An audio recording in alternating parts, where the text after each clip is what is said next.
startti otettu esille. Sydämen lyönnit on siinä 98 noin paikkeilla menee, mikä kaikilla. Uskon näin.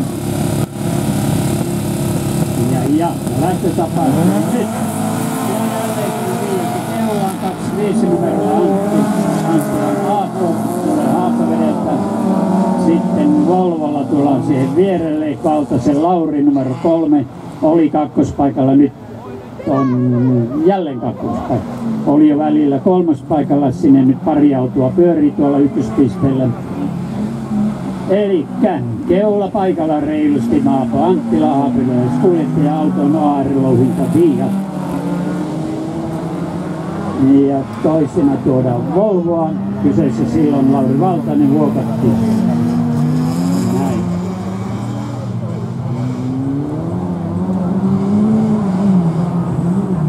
Ja jos joku ihmettelee, että nuorten luokassa kuljettajat eivät uskalla ajaa, niin siinä on hyvä esimerkki.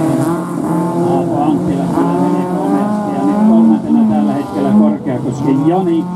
Nämä on erottuneet jo hieman muista ja nelospaikalla numero 6 Liukkonen ja 5 Moilanen ja kuutuspaikkaa Perhonen Timikille. Eli tässä on 2 ryhmää, eli nämä Keula mitaliautot ja sitten tulee nämä muu.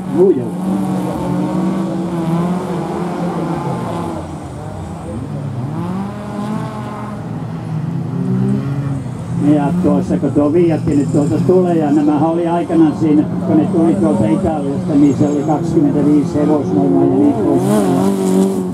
Sitten kun näitä on nyt viritetty, joku käytti, mä muistan tämä Keineni, joka tulee esiintymään vielä tuolla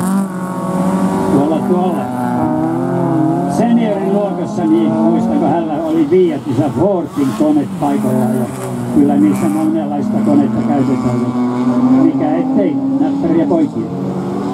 Sillä 25 hevosvoimaa enää Viatilla, sillä ei todellakaan ehtisi. Mutta nyt ehtii tällä ja tämä on Aapo Anttila, joka tuo edelleen Keula paikalle ja tuolla on maalilipu otettu valmiina.